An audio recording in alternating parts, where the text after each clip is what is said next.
अस्सलाम वालेकुम, good morning everybody, क्या हाल है? Okay, so we have a thought और हमने सोचा हम आप लोगों के साथ। थॉट इसलिए आई है हमें क्योंकि आजकल आपको पता है हर शहर हर जगह पाकिस्तान के कोने कोने में एक चीज जो कॉमन है वो है शादियां हो रही हैं। कोई ऐसी शादियां हो रही है, लोग कैसे कहते हैं जी शादियां नहीं हो रही और किसी की ना हो रही हो, हर किसी की शादी हो रही है, एटलीस्ट ये लग रहा है। लेकिन बात ये नहीं करनी थी, बात ये करनी थी कि वो जो एक ट्रेंड होता था ना शादियों पे गाने गाने का, वो तो अब बिल्कुल ही मुकमुका खत्म हो चुका है। मतलब सिर्फ डांस होता है, गाने तो ऐसे सच होते नहीं है। लेकिन कल परसों हमने एक गाना, हमने बेसिकली पाकिस्तान आइडल देखा और उस पे शादी सीजन के सिलसिले में उन्होंने गाने गाए और वो बहुत सारे गाने जो हम बचपन में सुनते हुए और इनफैक्ट गाते हुए बजाते हुए बड़े हुए हैं, वो वाला जमाना हम आपको याद करा रहे हैं जब लड़के और लड़की वालों की अलग अलग पार्टियां हुआ करती थी और बाकायदा गानों का कंपटीशन होता था। ऐसा और क्या जबरदस्त होता था, बिकॉज गाने का शौक, you know we are all South Asians, we love to sing और गानों का एक पूरा बॉडी ऑफ वर्क हमारे पास पड़ा हुआ है और शादियों के गानों का तो वो रिवाइवल था। उसमें पाकिस्तान आइडल में एक गाना चल पड़ा, बड़ा अच्छा गाया था वो, मेरे नेहर से आया। मतलब मैं तो बिल्कुल मेमोरीज में चली गई कि क्या हमारी जी बाजियों की, कजन्स की, हर किसी की शादी होती थी and we would be singing and all that. और वहाँ ये बात हो रही थी कि देखिए we need to revive all these old song. और मुझे बड़ा दुख हुआ कि हमने जाने कैसे दिया, how did we let that whole celebration of actually sitting with the dholak and everybody sitting around it and singing, हमने उस पूरे ट्रेंड को ही जाने दिया। तो गाने तो निकल ही जाने थे ना उसमें। हाँ, मतलब अब डांसेस ज्यादा होते हैं, करें जो भी दिल चाह रहा है आपका करें, लेकिन कहीं ना कहीं ऐसा फंक्शन भी जरूर होना चाहिए जिसपे ये जो पुरानी हमारी रिवायत है ये जिंदा रहे और ये गाने भी जिंदा रहें। बिकॉज बहुत सारे इनमें से गाने अब बच्चों को नहीं पता या नई नस्ल जो हमारे इर्द गिर्द मौजूद है उन्हें नहीं पता that these songs exist and this is such a huge body of work। शादी के गाने जो लिटरली जिसे कहते हैं ना जनरेशन दर जनरेशन पास हुए हैं और ये उस तरह नहीं है कि रिकॉर्डिंग की सूरत में पास नहीं हुए हैं। हाँ, ये सुन के गा के पास हुए हैं। और फिर वो एक जमाना वो भी था कि किताबों में वो सारे लिरिक्स जो थे उसके लिखे होते थे, फिर फोटो कॉपियाँ होती थी, फिर सारों पे बढ़ते थे। कहने का मतलब ये है कि जब ये गाना कल मैंने सुना कल परसों, I mean like एक कोर मेमोरी होती है that I started singing along with it और वर्ड्स भी सारे याद आ गए और फिर एकदम से ख्याल आया कि it's been a while कि कोई शादी मैंने ऐसी अटेंड नहीं की। किसी रिस्पॉन्सिबल बाजी के पास होती थी और वो डायरी जो थी ना वो बनाना भी एक काम होता था। फिर वो मोहल्ले की इधर उधर शादियों में वो डायरी जाती भी थी, जिस तरह मोहल्ले में वो ढोल जाता था ना, ढोल की जिसे कहते हैं, वो ट्रांसफर हो रहा होता था, इसी तरह ये डायरी भी जाया करती थी। So yeah। अच्छा, उस दौर के कुछ मेहमान अभी हमें उस दौर से पहले के हैं एग्जैक्टली हमें ज्वाइन कर चुके हैं। बात हम ये गानों पे नहीं करेंगे, बात तो हम क्रिकेट की करेंगे, लेकिन they would understand what we are talking about. अच्छा, आपको पता है कि पाकिस्तान टूर ऑफ श्रीलंका की टीम अनाउंस कर दी गई है और हमारे बहुत सारे स्टार खिलाड़ी तो बिग बैश पे मसरूफ है, इसलिए वो नहीं है, लेकिन कुछ की वापसी हुई है। नए साल का पहले चैलेंज से कह लीजिए, पाकिस्तान क्रिकेट बोर्ड एक बार फिर नए खिलाड़ियों पर ज्यादा भरोसा करता दिखाई देगा।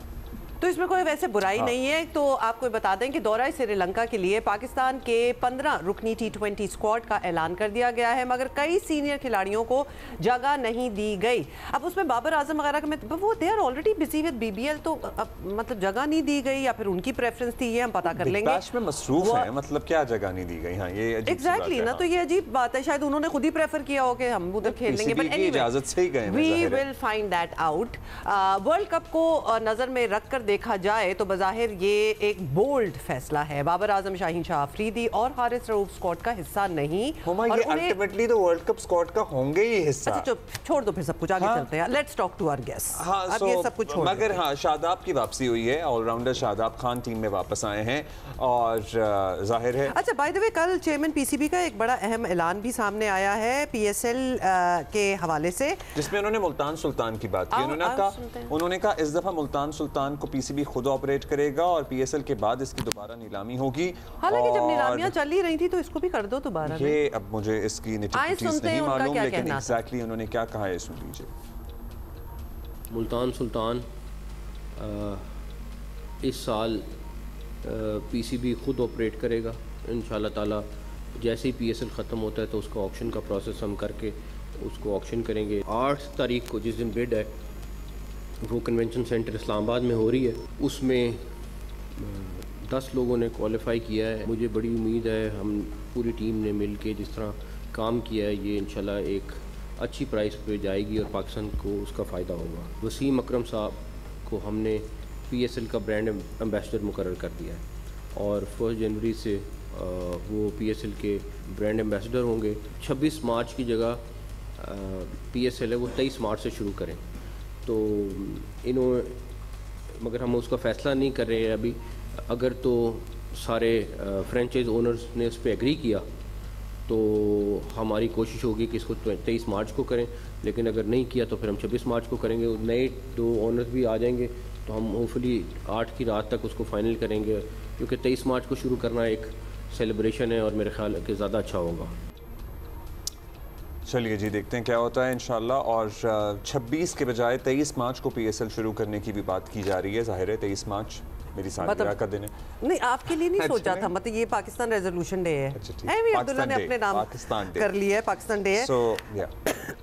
अच्छा, going to our guest now, Rashid भाई हमारे साथ मौजूद हैं, जिनका हम इंट्रोडक्शन पहले ही करा चुके हैं। राशिद भाई का भी उर्दू कॉन्फ्रेंस में बड़ा ही शानदार सेशन हुआ है, by the way. Oh lovely, very nice. अच्छा, सिकंदर बख्त ने भी हमें ज्वाइन किया है। सबसे पहले तो हम ये जो बात कर रहे थे, राशिद भाई आपसे ही पूछ लेते हैं, ये जो 3 बड़े नाम है हमारे, बाबर आजम का नाम है, शाहीन शाह अफरीदी, हारिस रऊफ, मतलब ऐसी बातें होनी है जैसे इनको ड्रॉप कर दिया गया और यंगस्टर्स को चांस दिया जा रहा है, but they are already busy with BBL।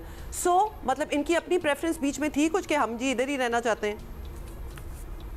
नहीं, उनकी नहीं थी। और ऑस्ट्रेलियन क्रिकेट ने भी अनाउंस किया था कि ये जो पाकिस्तानी प्लेयर जो आए हैं वो फुल सीजन के लिए आए हैं, इस वजह से उनको सिलेक्ट नहीं किया गया। और शादाब का था कि उनकी वापसी होगी, इसीलिए उनको रिलीज करेंगे और वो आके खेलेंगे, क्योंकि काफ़ी वक्त के बाद आए हैं, क्योंकि इंजरी थी, उनकी शोल्डर की सर्जरी हुई और उनको मौके वैसे नहीं मिल रहे थे। बिग बैश में शुरू के मैचेस अच्छे खेले उन्होंने, आउट भी किए, रन भी किए। और ज़रूरी लगता है पाकिस्तान क्रिकेट बोर्ड को या कप्तान को कि शादाब का होना ज़रूरी है। तो वो एक इंक्लूजन है ऐसी जो कि शायद बेहतरी की तरफ पाकिस्तान टीम प्लेइंग 11 में जा सकती है।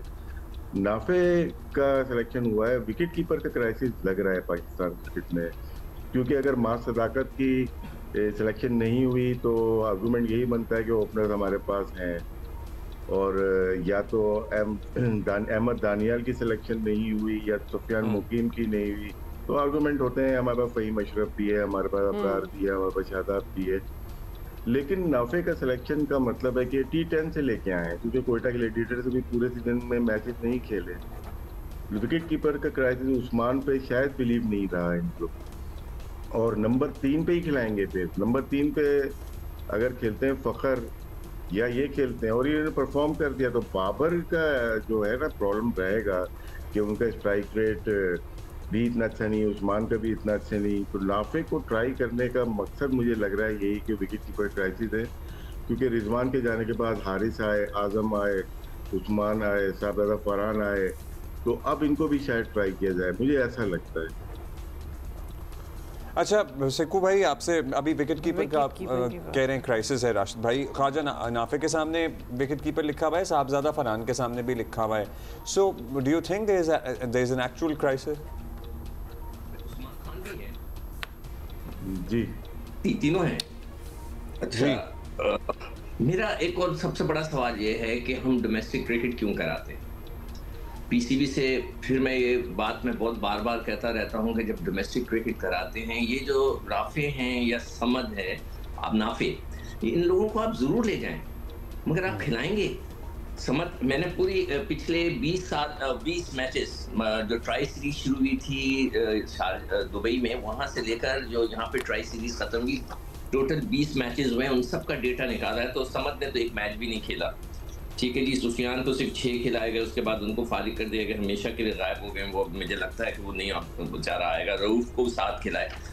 तो मेरा सवाल ये है कि जब डोमेस्टिक क्रिकेट में एक विकेट कीपर बैट्समैन ने टॉप किया था, 1000 रन किए, आपने उसको best player of the tournament declare किया, उसको आपने इनाम दिया, मोहसिन नकवी साहब ने खुद दिया उसको, तो व्हाई नॉट हिम? जब एक लड़का डोमेस्टिक क्रिकेट के लिए क्यों होती है डोमेस्टिक क्रिकेट? मेरा सवाल है PCB से। और ये अकेला मैं नहीं कह रहा, पिछले दिनों कमेंटेटर्स में जो उनके जो ब्रांड एम्बेसडर जिनको बनाया PSL का, वसीम अकरम, वो भी कह रहे थे दुनिया के जो सबसे फास्टेस्ट बॉलर थे, शोएब अख्तर वो भी कह रहे थे, वकार यूनुस भी कह रहे थे, जो कमेंटेटर था सब कह रहा था कि भाई इनको थोड़ा सा डोमेस्टिक क्रिकेट खिलाएं, इनको खेलने दें। और जिस लड़के ने विकेट कीपर बैट्समैन ने 1000 रन करके टॉप किया, अवार्ड लिया, आपने उसको देखा ही नहीं। राफे ने सिर्फ 5 मैच खेले और जो मेरे पास इंफॉर्मेशन आई है कि अब जो है क्रिकेट टीम जो है नेशनल ट्रेनिंग सेंटर या हाई परफॉर्मेंस सेंटर से सेलेक्ट होती है। पसंदीदा लड़कों को वहां ले आया जाता है, 2-2 3-3 महीने रखा जाता है, खूब उनको खिलाना पिलाना, ट्रेनिंग, ये वो। खेलेंगे नहीं क्रिकेट। क्रिकेट जो असल क्रिकेट होती है वो तो ग्राउंड में होती है ना, जो कि मैचेस होते हैं। तो इस पे मुझे बहुत बड़ा एतराज़ है। खैर मैंने जो है एक 11 लड़कों की टीम बनाई थी कि देखिए 4 तो आपके पास बैट्समैन आ ही गए, फरहान होंगे, साइम होंगे, फ़खर होंगे, आगा होंगे। फिर 5वां बैट्समैन जो है वो विकेट कीपर हो जाएगा, जो भी होगा, ठीक है। उसके बाद 3 ऑलराउंडर्स आएंगे। ये अपने जो माइक हसन साहब हैं उनको ऑलराउंडर्स का बहुत शौक है, वो रखते हैं। शादाब आ जाएंगे, मोहम्मद नवाज आ जाएंगे, फ़हीम आ जाएंगे, ये हो गए 8। फिर उसके बाद आपके पास 3 बॉलर्स आएंगे कि उसमें जो है एक ऑब्वियसली 2 फास्ट बॉलर्स होंगे और इब्रार हो सकता है कि स्पिनर आ जाएं या उस्मान तारिक। तो आप जब नए लड़कों को लेके जाते हैं तो आप खिलाते क्यों नहीं है? मैं तो कहता हूँ ये बहुत अच्छी बात है, अपने लड़कों को ले जाते हैं। मैं खिलाएं तो उससे पहले वसीम को 17 मैच बाहर बिठा के रखा, 17 मैच साथ ले जा रहे थे, नहीं खिलाया, फिर जाके खिलाया तो सबसे अच्छा लग रहा था। तो आप जरूर नए लड़कों को रखें, खुदा के वास्ते रिस्पेक्ट दें डोमेस्टिक क्रिकेट को। अगर डोमेस्टिक क्रिकेट को नहीं देते हम बंद कर दें। 1 बिलियन रुपए। और राशिद भाई और आपका भी ओपिनियन चाहेंगे, ठीक है नए लड़कों को लेके जा रहे हैं तो उनको खिलाएं तो सही। We have seen in the past boys, नए लड़के being wasted on the sidelines as well. लेकिन अब पुराने वालों तो जा ही नहीं रहे, मतलब काफी मेजर जो हैं वो नहीं जा रहे, तो इनका टाइम आ ही जाएगा खेलने का। तो वो वाली बात तो चली गई कि खिलाएं। ये टाइम अच्छा था क्योंकि प्लेयर्स अवेलेबल नहीं है। हमें यही होता है कि प्लेयर जगह नहीं दे रहे। जब जगह दी तो सिलेक्शन बहुत अच्छी नहीं कह सकते, मेयारी सिलेक्शन हुई है। ओके। हमारी नज़र में डोमेस्टिक के परफॉर्मर जैसे सिक्कू भाई कह रहे हैं, मां सदाकत एक प्रोसेस से होता हुआ आ रहा है। अंडर 16 हो, पाकिस्तान अंडर 19 हो, पाकिस्तान ए हो, फ्रेंचाइज जल्मी हो, वो सारी चीज़ें कर ली उसने। अब नेक्स्ट स्टेप उसका होता है नेशनल टीम का, और वो रन करता हुआ आ रहा है, तो यहाँ पे उसको रख सकते थे। सुफियान मुकीम ने 20 आउट किए, वनडे में आउट किए, डिफरेंट फॉर्मेट। अभी प्रेसिडेंट कप हुआ है, KRL से या PTV से वो खेल रहे थे, उन्होंने आउट किए, तो वो डिजर्व करते थे वापस आने के लिए, क्योंकि उनकी परफॉर्मेंस पहले भी 6 मैचेस में बहुत अच्छी रही है। फिर हम अहमद दानियाल को देखा है, अपने इमर्जिंग के जो चैंपियन हुए वहाँ पे उसने फाइनल ओवर्स किए, 2 ओवर्स किए और बहुत ही उम्दा कारकर्दगी, तो रिवॉर्ड देना चाहिए था। इनके होते हुए बाहर से, मतलब सिस्टम के बाहर से सिलेक्शन वो नागुज़ीर हो जाती है। टीम में थोड़ा सा प्रॉब्लम जरूर आता है, हमें बोलने का मौका मिल जाता है, आप लोगों को सवाल करने का मौका मिल जाता है। नहीं तो क्या वजह हो सकती है आपको लगता है? मास की हम पहले भी बात करते रहे थे, जाहिर है एक्सेप्शनल परफॉर्मर। आर्गुमेंट वो ये बोलेंगे कि हमारे पास मोहम्मद नवाज है, वो as a left arm spinner भी सोच रहे होंगे ना। अगर वो टॉप ऑर्डर पे साइम अय्यूब की जगह खेलता है, साइम अय्यूब भी बॉलिंग करता है, तो एक नया क्रैशेस डाल देंगे। उसने आगे अगर पहले ही मैच में 50 कर दिए, 2 आउट कर दिए, तो वर्ल्ड कप से पहले तो पाकिस्तान टीम का फायदा है। लेकिन इन्होंने जो 1 साल से एक मुहिम चलाई भी है, वहाँ पे आके इनको प्रॉब्लम हो सकती है, क्योंकि मां सदाकत रेडी प्लेयर है। शायद नाफे इतना रेडी ना हो, लेकिन मां सदाकत रेडी प्लेयर है। अहमद दानियाल पाकिस्तान टीम के लिए खेल चुके हैं, सुफियान मुकीम खेल चुके हैं। इनको ये थोड़ा सा स्पेस मिला था क्योंकि प्लेयर्स अवेलेबल नहीं है, तो यहाँ पे जो स्पेस मिला उसको अवेल करना चाहिए था कि वर्ल्ड कप के बाद जो बच्चे हैं जाहिर है ये भी इन्हीं अपॉर्चुनिटीज को देख रहे होते हैं। जब इतनी आपकी टॉप लॉट नहीं है available and they are busy somewhere else, तो उनको उम्मीद भी होती है कि हाँ जी शायद हमारा चांस बन जाए। वैसे इन सर्कमस्टांसेस में अपनी मोटिवेशन बरकरार रखना भी एक चैलेंज होता है, particularly when you are an exceptional performer और आप जाहिर है सारी चीज़ें, सारे माइलस्टोन्स अचीव करते आ रहे हों और वो जो आप चाहते हैं वो ना हो रहा हो, उसके बावजूद भी लगे ही रहेंगे। I hope and we wish कि इनका भी वक्त आए और मौका मिले। लेकिन अब जो ये सिलेक्शन हुई है, मतलब we are all you know talking about it, उसके पॉजिटिव्स और नेगेटिव्स हम देख रहे हैं, यही रहेगी वर्ल्ड कप की, मतलब बाकी सारे तो आएंगे ना जो तो फिर यानी अभी तो ये ट्रायल ही हुआ ना सिकंदर, मतलब इसमें अभी बड़े चेंजेस होंगे आगे। हमें तो अल्टीमेट जरा ये देखना है कि वर्ल्ड कप में कौन सी टीम जा रही है। देखो उसके अंदर जो रह गए हैं ना वहाँ पे, वो रह गए शाहीन, उनका हो गया घुटना, अनफिट हो गए वो, पिछले मैच के अंदर इत्तेफाक से मैं देख ही रहा था कि वो उनका घुटना जो है वो घुटना के बाहर चला, which is not a good thing. Pakistan which is you mean it's a long term kind of an injury? नौयत नहीं अभी पता लग रही, वैसे है किसी के पास कोई इंफॉर्मेशन? देखिए नौयत इसलिए नहीं पता लगेगी कि अभी तो ऑब्वियसली उनके ट्रीटमेंट चल रही होगी, एक्सरेज हुए होंगे, MRI हुई होगी, ब्ला ब्ला ब्ला, वो पहले से ही इंजरी कैरी कर रहे हैं। ऑनेस्टली स्पीकिंग पहला मैच मैंने जब उनको खेलते हुए देखा मैंने कहा ही इज नॉट 100% फिट, इसलिए कि वहां पे जो ऑस्ट्रेलिया के अंदर जो लोग आके दूसरे बॉलर बॉलिंग करा रहे थे जिनका कोई स्टेटस नहीं है, वो लाके गेंद मार रहे थे, गेंद जा रहा था, शाहीन का नहीं जा रहा था, वो थोड़ा सा छोड़ रहे थे, तो मैं उसी वक्त समझ गया था इज नॉट 100% फिट। ये एक मतलब उस पर नजर आ जाता है। अब रह गए बाबर, तो बाबर ने तो बिल्कुल आउट ऑफ टच नजर आ रहे हैं ऑस्ट्रेलिया में। माजरत के साथ लोग उनके जो है वो जो फैन है वो फिर मेरे पीछे पड़ जाते हैं, खूब मुझे सुनाते हैं, मगर हकीकत ये है कि जो गेंद थोड़ा सा बाउंसी आ रहा है उनसे खेला ही नहीं जा रहा। दो अब रह गए आपके शादाब ने थोड़ी बहुत अच्छी परफॉर्मेंस दी, वो वापस आ गए, रिजवान से भी नहीं खेला जा रहा, वो भी पाँव रख रख के मारने की कोशिश कर रहे हैं मगर उनका भी बल्ला नहीं वहाँ चल रहा। तो वहां पर जो लड़के गए हैं उनमें से सिर्फ और सिर्फ हारिस रऊफ ने थोड़ी बेहतर बॉलिंग की है, इसलिए कि वो मारते हैं हलाकर गेंद, वो उन्होंने अच्छी की है। शादाब ने बेहतर परफॉर्मेंस अच्छा, लेकिन Haris has been doing well, लेकिन वर्ल्ड कप जाहिर है वहां उन पिचेस पे तो नहीं खेला जाना, वर्ल्ड कप तो बिल्कुल सही कह रहे हो। अब ये एशियन पिचेस पे खेला जाना है, तो this tour of Sri Lanka is indeed and could have been a great opportunity for us to finally define कि हमारे कौन से 11 खिलाड़ी मैदान में होते हैं। अच्छा, ऑब्वियसली हमें तो अपने तजुर्बे से ही जाना चाहिए। राशिद भाई, अगर फास्ट बॉलर्स की बात करें तो वो चांस जो नहीं मिल रहा था, अब देयर इज अ चांस कि इनको मिल जाएगा चांस। वसीम जूनियर की अगर हम बात कर लें, फिर सलमान मिर्जा ने ऑलरेडी अपने आप को प्रूव कर दिया। नसीम शाह का फ्यूचर बताएं, क्योंकि Naseem Shah has not been doing the best of his performance lately. Haris को तो वैसे ही ड्रॉप कर दिया, तो वो तो आउट है, मतलब ही इज बिजी देयर। हाँ जी, इस साल नसीम शाह ने कम मैचेस खेले हैं T20 के, इनको वनडे क्रिकेट में डाला गया था और वहाँ पे बहुत अच्छी परफॉर्मेंसेस नहीं है। जैसे चिको भाई ने शाहीन का बताया कि वो अनफिट रहे, इसी तरह नसीम भी शोल्डर इंजरी का शिकार रहे थे। सर्जरी तो नहीं हुई थी लेकिन इनको प्रॉब्लम थी और उसके बाद वो पेस नहीं रही, वो परफॉर्मेंसेज नहीं रही। और शाहीन का भी अगर हम ट्राई नेशन में देखें तो शाहीन अफरीदी नहीं खेले थे मैचेस, इंजरी थी उनको, फिर वो कैरी करते हुए बिग बैश में गए, वहाँ प्लेयर से परफॉर्मेंस नहीं हो रही। और अगर बांग्लादेश लीग में भी देखते हैं ना, शाहजादा फरहान को देखें, साइम अय्यूब को देखें या दूसरे बॉलर्स को भी देखें, वो परफॉर्मेंसेज उनकी भी नहीं आ रही। होता है कि नई लीग होती है, नई चीज़ होती है, प्रेशर होता है, पैसे ज़्यादा मिल रहे होते हैं, उसमें परफॉर्मेंसेज नहीं आ रही होती। लेकिन जब टीम में आते हैं, अपनी टीम के तो शेयर होते हैं हमारे प्लेयर्स। और जो प्लेइंग 11 की बात कर रहे हैं, थोड़ा सा है कि बहुत सारे ओपनर्स हमारी टीम में हैं।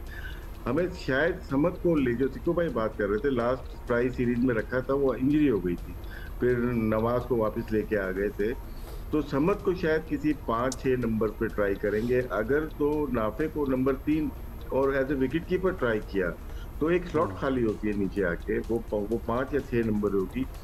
समद को शायद इस वजह से टीम में सिलेक्ट किया हुआ है क्योंकि वो खेल नहीं रहे। जैसे सिक्को भाई दुरुस्त फरमाया उन्होंने, आते हैं खेल नहीं रहे, इंजरी हो जाती है। शायद 2 प्लेयर्स जो नए आए हैं, समद को भी नया ले लें या नाफे को, ये प्लेइंग 11 में से कोशिश करेंगे कि परफॉर्मेंस हो जाए और वर्ल्ड कप का हिस्सा बने। इतनी अहम सीरीज़ में वैसे आपका क्या ख्याल है, अगर किसी पे इजाफी जिम्मेदारी डाल दें आप तो उसकी अपनी परफॉर्मेंस मुतासर नहीं होती? अगर कोई रेगुलर कीपिंग नहीं कर रहा, जैसे साहबजादा फरहान की बात कर लें, और अब ये एडेड रिस्पॉन्सिबिलिटी है, so you know this can go either ways. Wicket keeper सबसे इम्पोर्टेंट प्लेस होती है।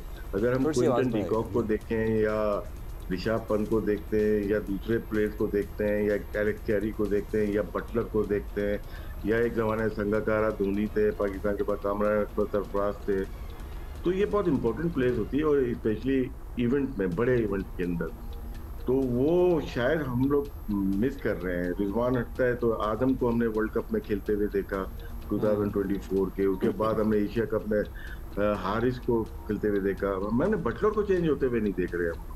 इंग्लिश को चेंज होते हुए नहीं देख रहे। अच्छा राशिद भाई, वैसे तो जो आपने नाम लिए हैं ना, सिकंदर आप भी बता सकते हैं, ये सारे they are known to be very good wicket keepers, तो ये पहले अच्छे विकेट कीपर हैं और फिर बैटर भी अच्छे हैं, बट प्राइमरी जॉब जो है वो विकेट कीपिंग है। हमारे यहाँ थोड़ा सा उल्टा ही चलता है सिकंदर। नहीं देखिए, बैट्समैन होना उसका बहुत जरूरी है। बगैर बैटिंग के, अगर उसमें बैटिंग की क्वालिटी नहीं है तो वो यूजलेस है विकेट कीपर, मतलब फिर उसका फायदा नहीं है। विकेट कीपर को 100% कंट्रीब्यूशन करनी है। उसने मिडिल ऑर्डर में आकर रन्स करने, कई जगह ओपनर्स भी रहे हैं विकेट कीपर्स, मगर मिडिल ऑर्डर में 90% जो है ना वो आते हैं मिडिल ऑर्डर में, और वो आके वहाँ रन्स करते हैं।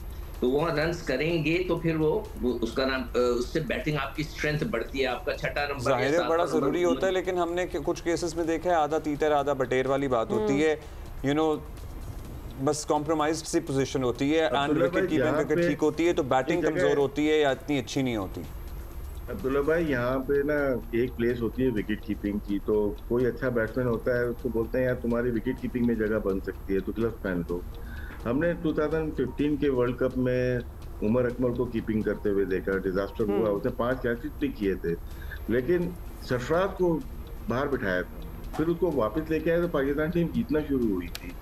विकेट कीपर बहुत इंपॉर्टेंट प्लेस होती है। अभी पाकिस्तान टीम के पास, क्रिकेट बोर्ड के पास सरफराज जैसा बंदा मौजूद है। जब आप सिलेक्शन कर रहे हो ना, तो सिलेक्शन विकेट कीपर का सरफराज के हाथ में छोड़ दे यार, कौन सा विकेट कीपर होना चाहिए।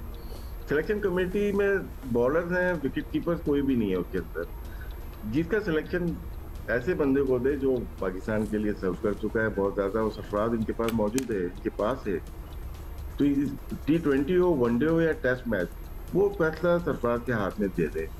क्योंकि ये जो कर रहे हैं सारे, मैंने जो उनको देखा, शुरू की क्रिकेट देखे, नाफे हो जाए एज ए बैट्समैन खेलना शुरू किया ना उसने। आखिरी 2 विकेट कीपर पाकिस्तान के जो मैंने देखे, वो एक रिजवान था और एक दूसरा सरफराज। उसके बाद कोई भी विकेट कीपर बैट्समैन नहीं आ रहा, सब बैट्समैन विकेट कीपर आ रहे हैं। जो बैटिंग करते हैं उसको बोलते हैं यार तुम्हारी टीम में जगह बन सकती है, किसी भी फ्रेंचाइज में बन जाएगी या पाकिस्तान टीम में, तुम ग्लव्स पहन के कीपिंग थोड़ी बहुत कर लो। साहबजादा फरहान ने 125 मैच खेले, 4 या 5। ये जो कल्चर है ना, लिटरली ये थोड़ी बहुत कर लो वाला, और आपने बिल्कुल सही कहा कि you know the actual is the wicket keeper batter, but यहाँ पे बैटर जो है वो विकेट कीपर, और ऑब्वियसली हमारा प्राइमरी काम है कि हमने अपनी एक नेशनल टीम बनानी है, नॉट कि हमने कोई फ्रेंचाइज बनानी हो। बट इन एनी केस अब जो टीम सामने है, we are going to obviously hope for the best. और पता नहीं ख्वाजा नाफे जिनकी काफी बात हुई है, उन्हें को मौका मिलता भी है इन प्लेइंग 11 या नहीं, लेट्स सी। वही वाली बात, बट वही तो सारी बात है कि मिलना चाहिए ना मौका, वरना क्यों पर आप रख के जाया कर रहे हैं। यही तो हमने सारी बात की है। Okay, that's it. Thank you Rashid भाई एंड सिकंदर। अच्छा, एक बात जो तो हमने उनसे पूछा ही नहीं, वो शादी के गाने वगैरह, वो वाली बड़ी इंपॉर्टेंट बात थी जो रह गई है। जी सिकू, जी सिकंदर, वो आपने जो शुरू में जिक्र किया था ना, देसां दा राजा मेरे बाबुल दा प्यारा। अच्छा, ये मैं फैमिली का हेड था इस मामले में, जो ग्रुप था ना फैमिली और मोहल्ले का, उसका मैं हेड। और हमारे आप गाते थे या ढोलकी बजाते थे? नहीं, ढोलकी मेरा कजन बजाता था, जबरदस्त बजाता। तो मैं और आप चमचे वाले थे? हाँ, और हमारे सारे लड़कों का ग्रुप था और हम लोग बहुत जबरदस्त गाया करते थे, पूरी फैमिली और सिकंदर, आपने हमें बहुत खुश किया ये कह के, बस यही बात थी कि ये आर्ट जो है ना, और ये इसका एक और ही लेवल ऑफ फन था। ये it's dying and the youngsters today don't realise कि they are missing out on something major. But thank you Sikandar, आपने भी इसमें अपने 2 सेंट्स डाल दिए। शुक्रिया जी, थैंक यू राशिद भाई, थैंक यू सिकू। अच्छा, आजकल ऐसे फिनोमेना हो जाते हैं दुनिया में कुदरती कि आप फिर यू नीड टू आस्क कि एक्चुअली ये क्या हो रहा है और is it safe not safe, इसका पीछे मकसद क्या है। तो बलूचिस्तान के साहिलों पर पानी का रंग जो है ना वो बदल गया है, और पसनी से जिवानी तक समुंदर का पानी जो है वो सब्ज रंग का हो गया। ये देखिए, मतलब इतना सब्ज बिल्कुल तब्दील हो गया। कुछ लोग इस पर हैरानी का इजहार कर रहे हैं, जबकि कुछ से कह रहे हैं कि बढ़ती आलूदगी की वजह से ये हुआ है, और ऐसे सवालात भी हो रहे हैं विच आर वेरी वैलिड कि इस किस्म के पानी से पकड़ी गई मछली खाने से इंसानी सेहत पर इसके ख़राब असरात तो नहीं होंगे, या फिर आप ये बताएं आलगी ये क्या है? जीवनी के विजुअल्स जो आप देख रहे हैं, आलमी इदारा बराए तहफ़्फ़ुज़ जंगली हयात के मुताबिक, और इसे क्या कहते हैं जी,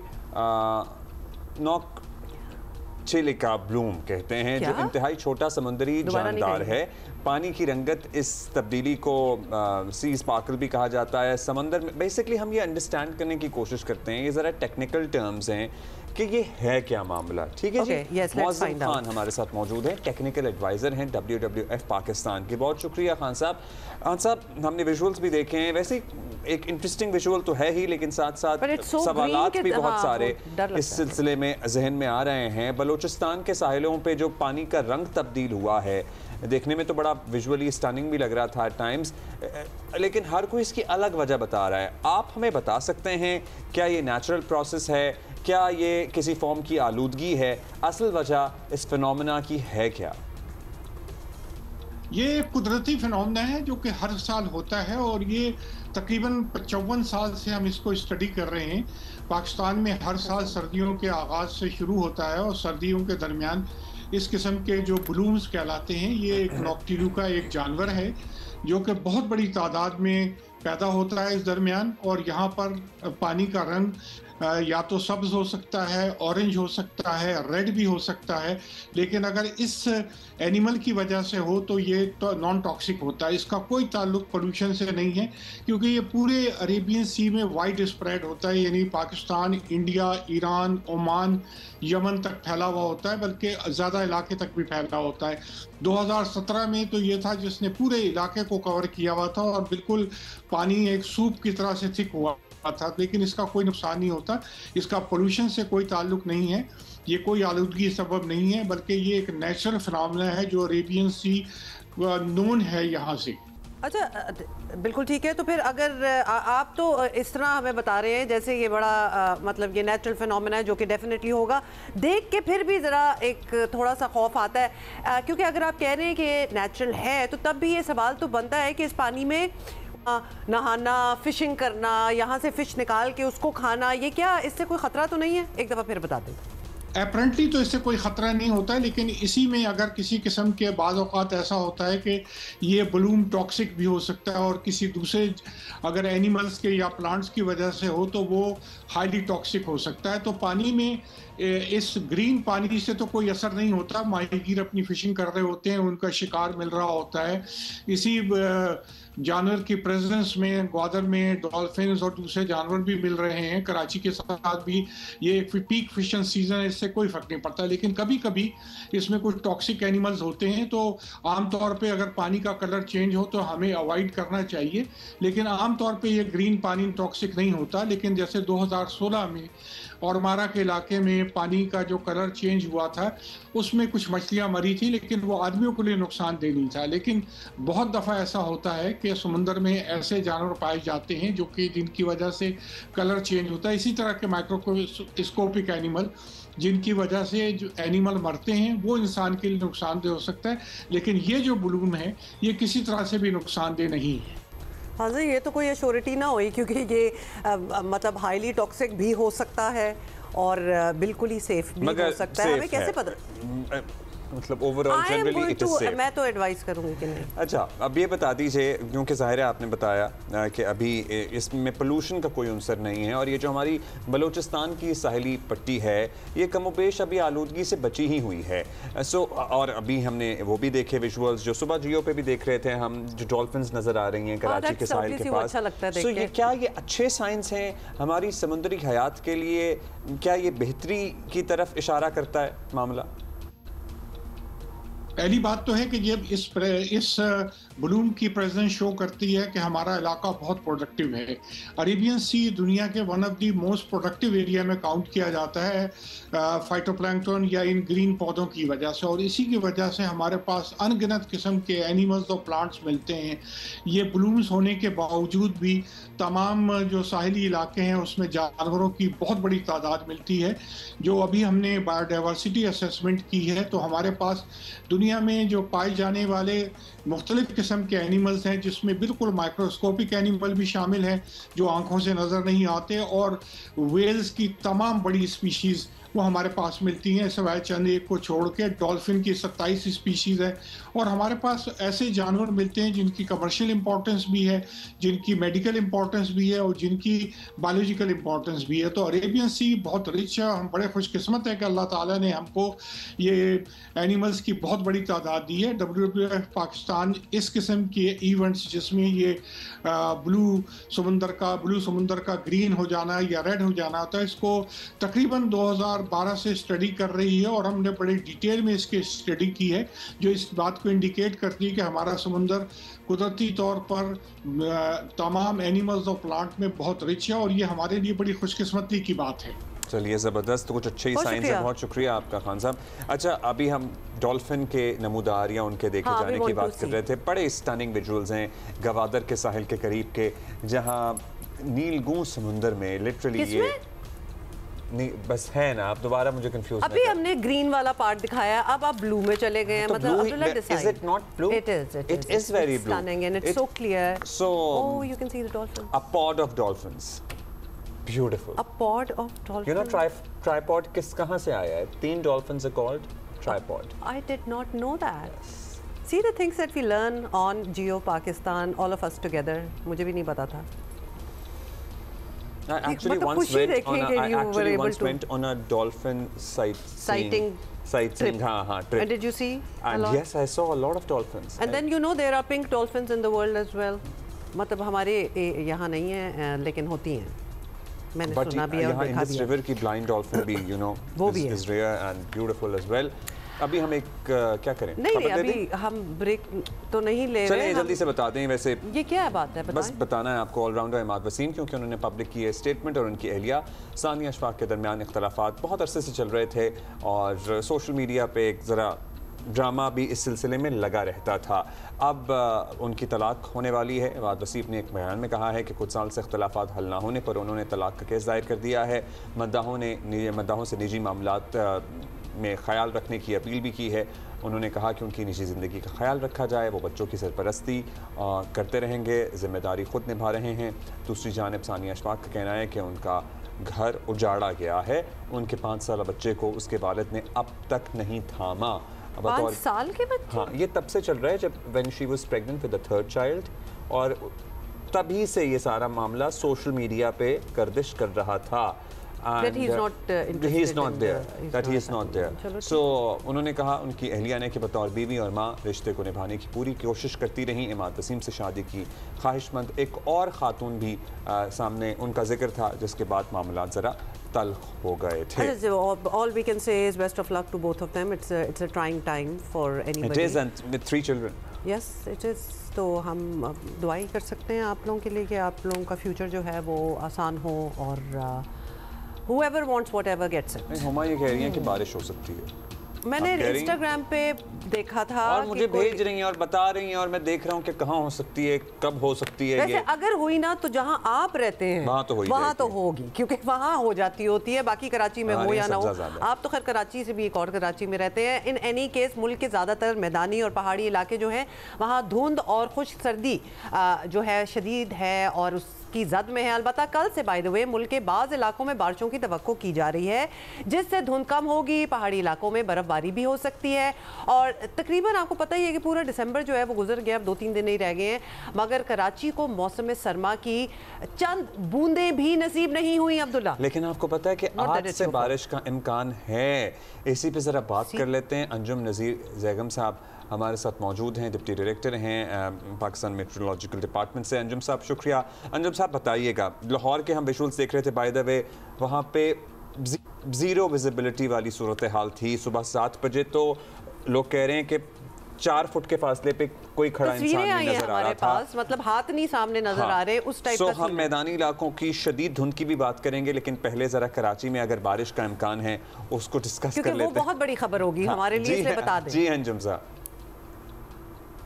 जी बहुत शुक्रिया। देखें, मगरिबी हवाओं का एक सिलसिला जो है वो आज से मुल्क के मगरिबी इलाकों को मुतासिर करना शुरू करेगा।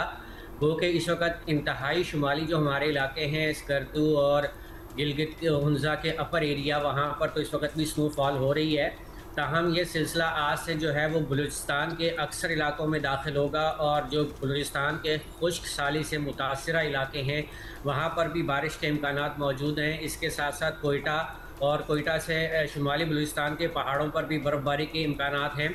अगर हम कराची की बात करते हैं तो कराची में 30 तारीख की रात गए जो है वो एक बारिश के स्पेल की तवक्को है, जिसमें लाइट रेन एक्सपेक्टेड होगी और ये सिलसिला तकरीबन सिंध के अक्सर इलाकों में जिसमें मगरबी अजला हैं वहाँ पर, उसके बाद हैदराबाद, बदीन, ठट्ठा, मीरपुर ख़ास और थरपारकर के कुछ इलाकों में भी ये सिलसिला रात गए तक जारी रहेगा और ये सिलसिला मुल्क में तकरीबन 2 तारीख तक बरकरार रहेगा, जिसमें पंजाब के मैदानी इलाकों में भी इससे बारिश होगी।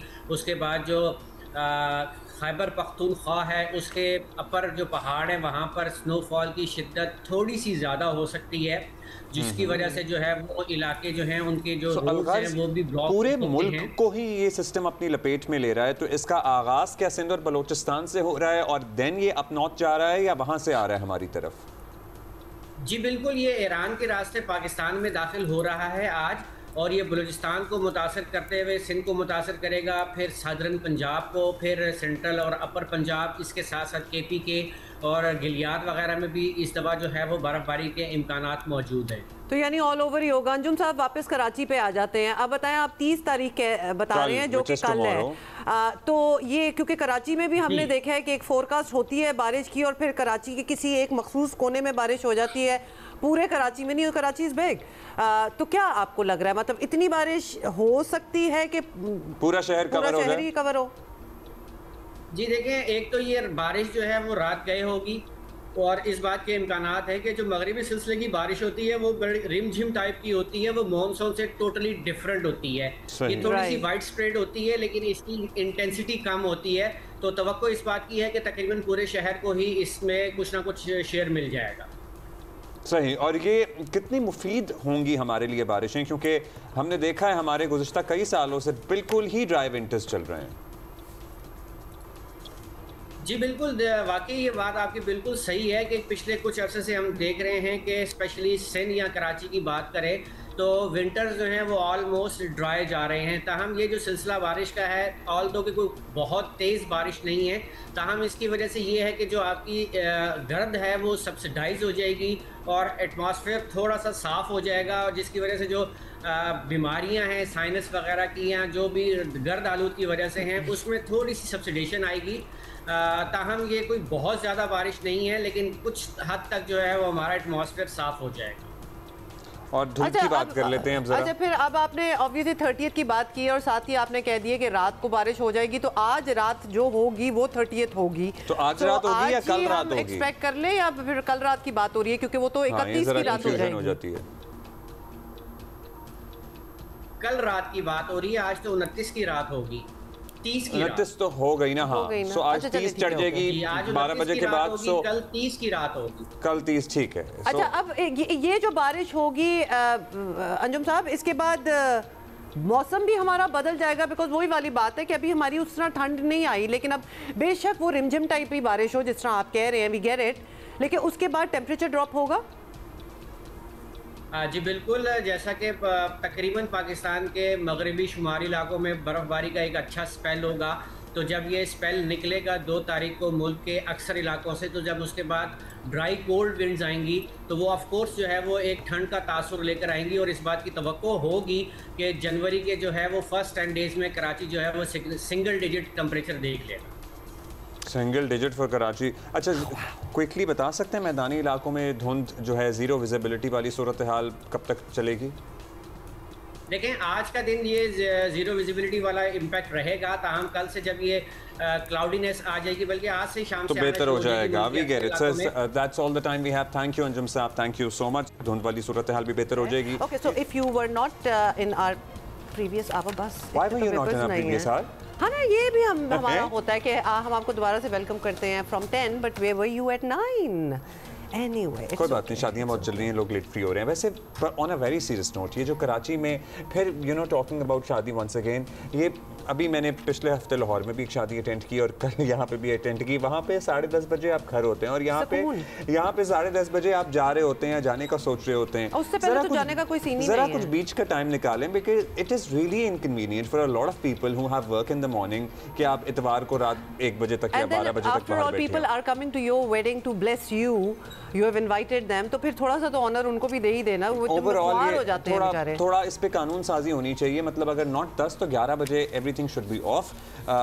और अगर आपने जागना है उसके बाद जाग लें, but for those who are not really a late night person तो उनके लिए आसान हो जाए। या फिर आप ना बुलाएं लोगों को जो नहीं आ सकते आपकी शादी पे इतनी लेट। अच्छा जी, अभी हम ज़रा सियासत की बात करेंगे और इस वीकेंड की मेजर जो खबर थी वो यही थी कि PTI का एक वफ्द जिसकी क़यादत कर रहे थे वज़ीर आला खैबर पख्तूनख्वा, वो पंजाब में मौजूद था। लाहौर में वो ज़रा कोशिश कर रहे थे करने की बहुत कुछ, लेकिन उनका ये मानना है या उनका ये कहना है या उनका ये इल्ज़ाम है कि हमारे लिए रुकावटें खड़ी की गई और हमें तो फातिहा भी नहीं पढ़ने दी गई और लाइटें बंद कर दी गई। सो बहुत कुछ चलता रहा। फिर PTI ने यह भी दावा किया कि जी बड़े लोग लिबर्टी चौक पर जमा थे, लेकिन एक्चुअल फुटेज शोज के नहीं थे। तो लिहाजा बात यह है कि हुकूमत और तहरीक इंसाफ के दरमियान जहां मुज़ाकरात की बातें हो रही हैं, वहीं PTI की तर्ज सियासत पर बदस्तूर सवालात भी उठ रहे हैं, हमेशा से ही उठ रहे हैं वैसे तो अब तक भी वाज़े नहीं हो पाया कि तहरीक इंसाफ की सियासी हिकमत दरअसल है क्या। इस वक्त भी वो 2 कश्तियों पर सवार दिखाई देते हैं, एक ही सांस में मुज़ाकरात के साथ स्ट्रीट एजिटेशन की बात करना भी नहीं भूलते। और वज़ीर आला खैबर पख्तूनख्वा ने दौरा लाहौर के दौरान क्या कहा, ये सुन लें। डायलॉग और प्रोटेस्ट और तहरीक की ज़िम्मेदारी जो है, मुज़ाहमत या मुज़ाकरात की ज़िम्मेदारी मेरे लीडर मेरा कायद जनाब तहरीक तहफ़्फ़ुज़ आईन पाकिस्तान को दी हुई है। मेरे लिए ये हिदायत है कि मैं स्ट्रीट मूवमेंट की तैयारी करूँ। वो अपनी साइड पर जो है अपनी कोशिशें कर रहे हैं और दूसरे हुक्म तक हमारी सपोर्ट उनके साथ है। स्ट्रीट मूवमेंट की तैयारी की ज़िम्मेदारी मुझे दी गई है और इंशाल्लाह ताला इस तैयारी को मैं पीक पर लेकर जाऊँगा इंशाल्लाह। इस तैयारी को वो कह रहे हैं जी पीक पे लेके जाएंगे और इन्हें जिम्मेदारी दी गई है स्ट्रीट मूवमेंट की। दूसरी तरफ हुकूमत जमहूरियत में मुज़ाकरात की अहमियत को तस्लीम करती है, अपोजिशन को मुज़ाकरात की दावत देती है, मगर PTI पर एतमाद करने को भी तैयार नहीं है। जमहूरियत जो है वो डायलॉग से आगे बढ़ती है, डेडलॉग से नहीं। तो इसलिए पाकिस्तान मुस्लिम लीग नून ने भी और पीपल्स पार्टी ने भी हमेशा ये कोशिश की है कि सियासी जमातें जो हैं वो टेबल पे बैठें और अपने सियासी जो भी इश्यूज़ हैं उनको बैठ के थ्रू डायलॉग जो है वो रिज़ॉल्व करें। लेकिन PTI के जो बानी हैं उनका शुरू से ये रवैया रहा है, वो हमेशा जो है वो अपोजिशन से, अगर वो हुकूमत में है तो अपोजिशन, और अगर अपोजिशन में है हुकूमत, वो सियासी डायलॉग पे यकीन नहीं रखते। मुज़ाकरात की जो बात है, हम हमेशा से जो है वो मुलाकात के लिए, मुज़ाकरात के लिए तैयार रहे हैं, अब भी है। अगर वो बात करना चाहते हैं तो वो ठीक है, अगर वो नहीं करना चाहते तो ये उनका फैसला। प्राइम मिनिस्टर साहब ने बार बार ये कहा है कि हम डायलॉग के लिए तैयार हैं, और मैंने भी ये कहा है कि नेशनल असेंबली के स्पीकर का दफ्तर जो है वो आपके लिए अवेलेबल है। आप जब आना चाहें, बात करना चाहें, मुज़ाकरात करना चाहें, हुकूमत भी तैयार है, आप भी, मगर उनको फ़ैसला करना पड़ेगा कि अगर वो करना चाहते हैं फिर उनको आना पड़ेगा। जब वो आएंगे तो नेशनल असेंबली है, यहाँ पे उनको पूरा मौका मिलेगा, गवर्नमेंट को रिक्वेस्ट करके उनके साथ बिठाया जाएगा और फिर वहाँ से कोई रास्ता निकले। अच्छा, ये आपने सुन लिया। साथ ही आपको बता दें कि हुकूमत की सबसे बड़ी इत्तेहादी जमात पीपल्स पार्टी को भी तहरीक इंसाफ के रवैये से मतलब शिकायत हैं। ऑब्वियसली चेयरमैन बिलावल भुट्टो जरदारी मुज़ाकरात के हक़ में तो हैं, मगर साथ ही वो तहरीक इंसाफ को अपनी अदाओं पर गौर करने का मशवरा भी देते रहे हैं। अदाएं मतलब और भी बड़े टर्म्स यूज हो सकते हैं। What is अदाएं? महावरतन कहा जाता है कि आप अपनी अदा पे ज़रा गौर कीजिए। बिलावल समझते हैं कि सियासत में इंतहा पसंदाना रवैया नहीं चल सकता। आपके लीडर पे एक छोटी सी नैब केस बनने पे और एक छोटा सा गिरफ्तारी के रद्द अमल पे आप हमारे कौमी इदारे पे हमला करेंगे, फिर बाद में आप ऐसे शिकायत ना करें। इंतहा पसंदी की सियासत छोड़ दें, अपना सियासत को सियासत के दायरे में वापस लेकर आए। सियासत के लिए, उनकी सियासी जमात के लिए, उनकी सियासी कारकुनों के लिए बेहतर फैसले होगा और इसका असर पूरे मुल्क की सियासत पे भी, पाकिस्तान की जमहूरी सियासत पे भी मुस्बत होगा। सियासी जमातों को सियासी रास्ते निकालने चाहिए और अगर इस पे काम किया जाता है और हम सब मिल के ऐसे माहौल बनाते हैं जिससे सियासत के लिए मज़ीद गुंजाइश निकले, तो ये पाकिस्तान के मफाद में है, पाकिस्तान के अवाम के मफाद में है। हुकूमत और तहरीक इंसाफ में एतमाद साजी का फुकदान पहले से किसी से ढका छुपा तो है नहीं, लेकिन खैबर पख्तूनख्वा के वज़ीर आला खैबर पख्तूनख्वा के दौरा लाहौर ने सियासी हालात को मज़ीद पेचीदा कर दिया है। तहरीक इंसाफ को शिकवा है कि पंजाब हुकूमत ने सुहेल आफरीदी को आज़ादी से सियासी सरगर्मियों में हिस्सा लेने से रोका है। उधर पंजाब हुकूमत कहती है कि सुहेल आफरीदी को लाहौर के अवाम ने लिफ्ट नहीं कराई है और इसमें पंजाब हुकूमत का क्या कसूर है। मरियम नवाज़ की हुकूमत इस बात पर बरहम है कि खैबर पख्तूनख्वा से आए PTI के रहनुमाओं ने पार्टी क़यादत के खिलाफ इंतहाई नामुनासिब ज़ुबान इस्तेमाल की है, बिल्कुल की थी, और इसीलिए सुहेल आफरीदी को अपने सूबे में फौरी वापस जाने के मशवरे भी दिए गए। अब देखा जाए तो वज़ीर आला खैबर पख्तूनख्वा के दौरा लाहौर ने सियासी दूरियां कम करने के बजाय शायद मजीद बढ़ा दी हैं। लेकिन एक सेकंड, कैसे कोई सोच सकता था कि यहाँ सियासी दूरियां कम होंगी? मतलब ना बढ़े तो वो बहुत बड़ी बात है, कम होने का कोई सीन इधर नहीं है। और लगता ये है कि तहरीक इंसाफ को मुज़ाकरात या एहतजाज अपनी सियासी समत का वाज़े तौर पर तयन करना पड़ेगा, बिकॉज ये थोड़ी सी कन्फ्यूजन भी चल रही है। दोनों ऑप्शंस का साइड बाय साइड इस्तेमाल नहीं, it doesn't work like that. मतलब जिंदगी में आप किसी और चीज़ पे भी एग्जाम्पल डाल के देख लें। अच्छा, अगला पड़ाव इनका सिंध होगा, कराची होगा, वज़ीर आला खैबर पख्तूनख्वा का, और उन्होंने साथ ही साथ पेशावर में जलसे की दावत भी दी है पंजाब हुकूमत को। इसी पे बुखारी साहिबा ने हमें ज्वाइन किया है, वज़ीर इत्तलात पंजाब हैं, और हमारे साथ ही आज़म मलिक भी हमारे साथ मौजूद हैं। पहले ऑब्वियसली आज़मा साहिबा आपसे बात करनी है। सबसे पहले तो जब कुछ दिन पहले आपसे बात हुई थी हमारी, तो आपने कहा था कि खैबर पख्तूनख्वा हुकूमत के लोग लाहौर आएँ, उन्हें उनके जमहूरी हक़ के इस्तेमाल का पूरा मौका मिलेगा। ये वी स्पोक अबाउट दिस, लेकिन वो कह रहे हैं कि उन्हें तंग किया गया, पंजाब असेंबली नहीं जाने दिया गया, रुकावटें भी थीं। तो क्या डर था आपकी हुकूमत को तहरीक इंसाफ से या कोई और वजह थी? What happened? क्योंकि आपने तो कहा था कि दे आर मोस्ट वेलकम। जी बहुत शुक्रिया। देखिए, मैंने तब भी यही कहा था, मैं आज भी यही कह रही हूँ कि इनको जो है वो अपने जमहूरी हक़ के इस्तेमाल का पूरा हक़ है, लेकिन इस पूरे इस्तेमाल के हक़ का एक तरीक़ाकार जो है वो वज़ा किया गया था। पंजाब असम्बली में वो गए थे और पंजाब असम्बली में जो उनकी पार्लियामेंट्री पार्टी है उसकी तरफ से 30 लोगों की एक लिस्ट जो है वो सेक्रेटरी असम्बली को जमा कराई गई थी। बिकॉज वो असम्बली है, वो कोई चौक चौराहा तो नहीं था कि जिसको ओपन छोड़ दिया जाए और वहाँ पर जो है वो जो मर्जी अंदर घुस आता। सो यही तरीकाकार असम्बली में होता है कि वहाँ के विजिटर्स जो हैं उनकी एक लिस्ट जमा होती है ऑफिस में और उनके मुताबिक एंट्री होती है। लेकिन ये जो इनका तरीकाकार था कि जितने भी जो लोग ये साथ लाए थे उनमें अल्लाह जाने कौन कौन था, उन सब ने धक्के मारे, गार्ड्स को भी दरवाजे तोड़े, गमले तोड़े और ज़बरदस्ती जो है वो अंदर घुस गए। ये मुझसे सवाल की बजाय कि हमें डर है तहरीक इंसाफ से, आपको ये चेक करना चाहिए कि इनका प्रॉब्लम क्या है एक्चुअली। ये इंसानों की तरह कोई भी पॉलिटिकल एक्टिविटी क्यों नहीं कर सकते? हमें कोई डर नहीं था इनसे। ये अपनी हरकतों की वजह से खुद ऐसे ड्रामे क्रिएट करते हैं और फिर जो है मुझे अफसोस ये है कि जो ज़बान जो है वो असम्बली के अंदर इस्तेमाल की गई, जो असम्बली के प्रेमिसेस में खड़े होकर, उसके बावजूद भी हुकूमत ने जो है वो रिएक्ट नहीं किया और इनको जो है वो खुली छुट्टी मिली, जिसमें इन्होंने जो पार्लियामेंट्री पार्टी के अंदर जो तकरीरें हुई हैं आप उसका अंदाज़ा भी नहीं लगा सकते। और ख़ास तौर पे मेरे बारे में तो खैर बहुत ही अच्छे अच्छे अल्फाज इस्तेमाल किए गए हैं, मेरे पेरेंट्स के बारे में, सबके बारे में, तो इस पर मैं क्या ही कह सकती हूँ। और अच्छा आज़मा साहिबा, ज़ाहिर है माहौल तो अच्छा नहीं रहा, उस तरफ से भी बहुत ही तुंदो तेज़ और लिटरली बाज़-औक़ात तो अखलाक से गिरी हुई बातें भी की गई, कुछ सवालात भी बहुत ही मायूब थे। मुस्लिम लीग नून की जानिब से खैबर पख्तूनख्वा हुकूमत के नुमाइंदों के बयानात पर सख्त एतराज़ात भी सामने आ रहे हैं। इन्हें इश्तियाल अंगेज़ी के बराबर जुर्म करार दिया जा रहा है, स्मगलिंग तक के इल्ज़ामात भी लगे हैं। फिर क्या सोचें, कोई पर्चा, कोई गिरफ्तारी हो जाती? अगर आप लोगों के नज़दीक वो मुजरिम थे और आपको कोई शक था ऐसा, तो फिर पुलिस कोई एक्शन ले लेती? जी, दूसरा देखिए हमारी जानिब से जो है वो सख्त इतराज़ात क्यों जो है वो बयानात पे आए, इसलिए कि अगर आपने देखा हो कि जब से ये निकले थे इन्होंने एक एग्रेसिव इनका तरीकाकार था। चक्री का जो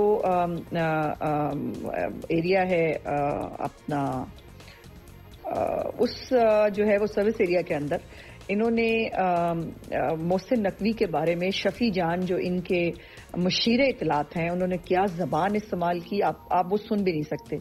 गंदी और घटिया ज़बान जो है वो इस्तेमाल की गई और उसके बाद जो है ये दंदनाते हुए ये वहाँ पर जो है वो पंजाब में लाहौर में पहुंचे और हमारे नज़दीक के वो मुजरिम थे तो हमने एक्शन क्यों नहीं लिया।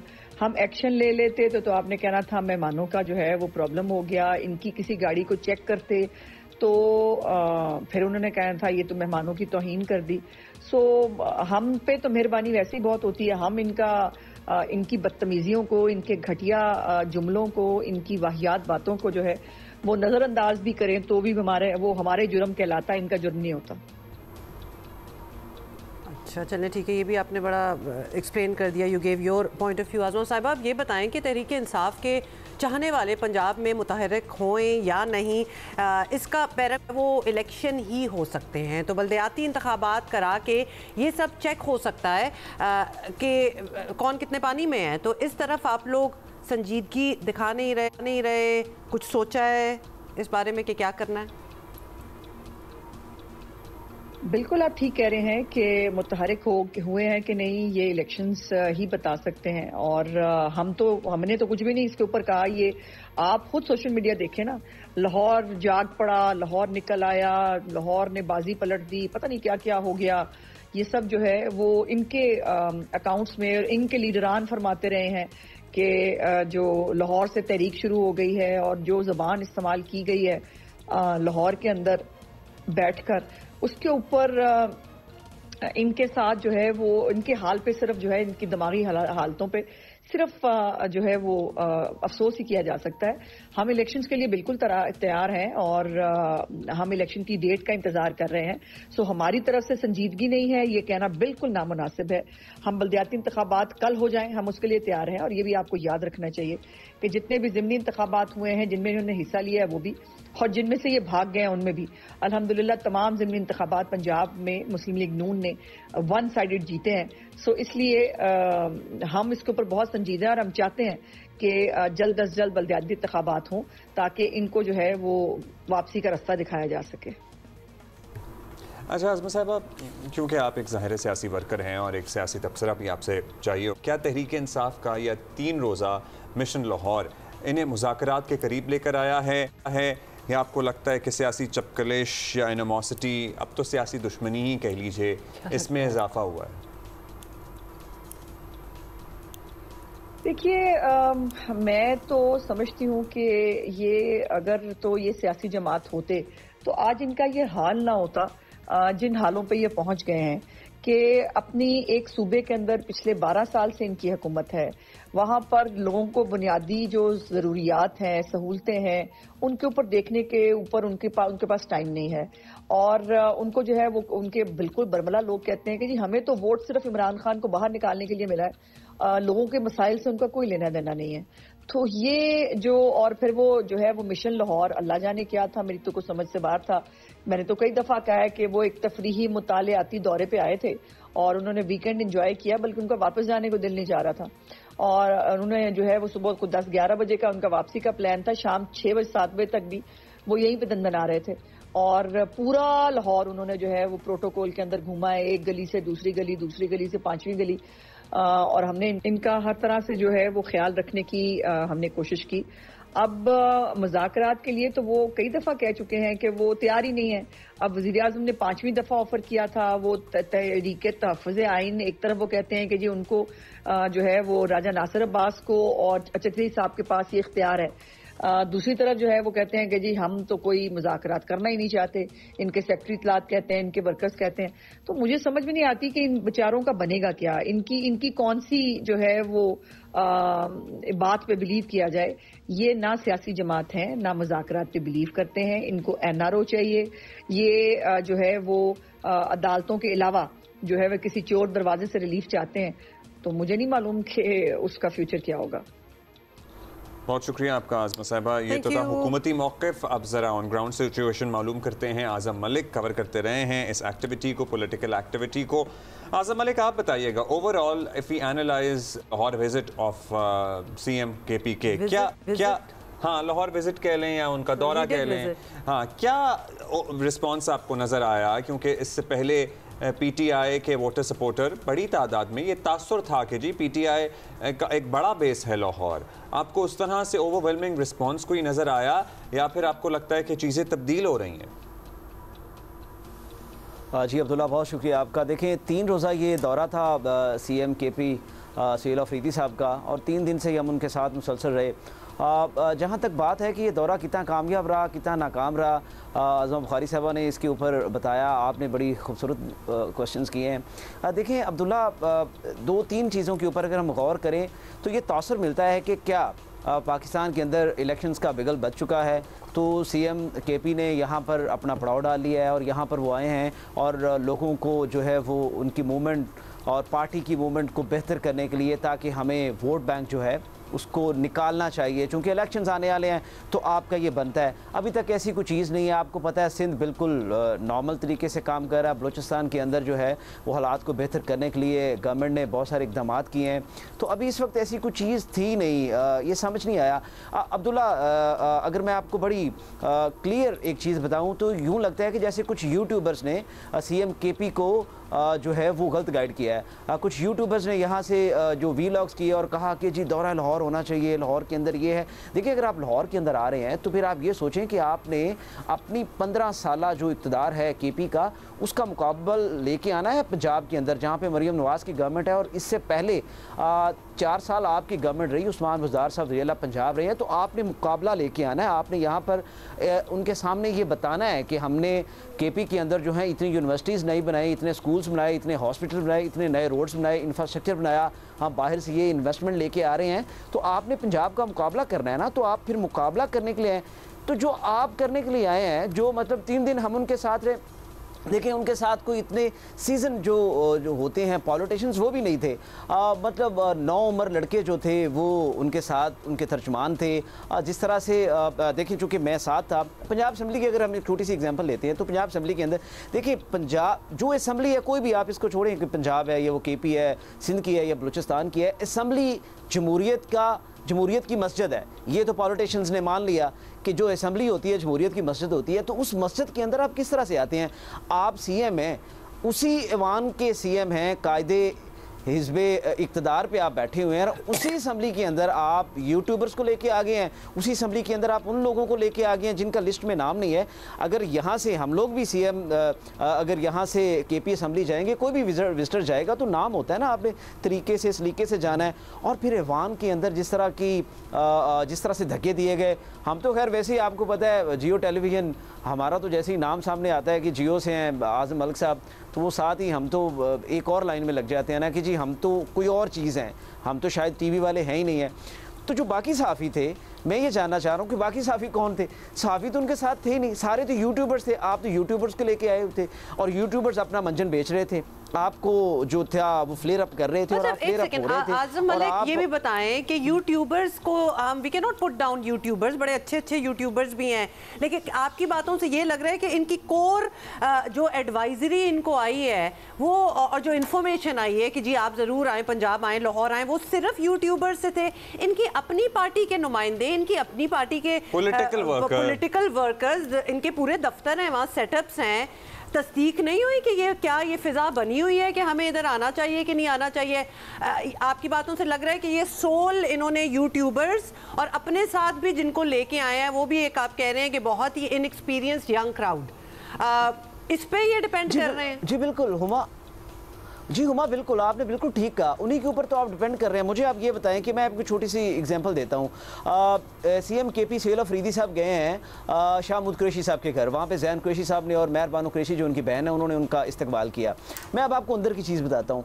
वहाँ पर बड़ी मीठी मीठी उन्होंने इस चीज़ को, मेहर बानो कुरैशी साहबा ने इस चीज़ के ऊपर रोशनी डाली। उन्होंने कहा मुझे एक बात बताएं सीएम साहब कि सारी जो कैदोबंद की सोबतें हैं वो तो पंजाब बर्दाश्त कर रहा है, जितने लीडर्स हैं पंजाब के वो जेल के अंदर हैं, केपी के कहाँ पे लोग हैं, मतलब जो मफरूर लोग हैं उनको आप उधर छोड़ आए हैं और ख़ुद आप पंजाब के अंदर आ गए हैं। तो ये क्वेश्चन लोग करते हैं ना, लोग सड़कों के ऊपर या घरों पे या जहाँ पर भी जाते हैं। अच्छा, फिर ये कहा गया कि जी बहुत सारे लोग इकट्ठे नहीं हुए। देखिए, एक सिक्योरिटी पॉइंट ऑफ व्यू तो करना है ना, सीएम है, उनका एक प्रोटोकॉल है, पुलिस एहलकारों ने वहाँ पे आना था, जाना था, हर चीज़ थी।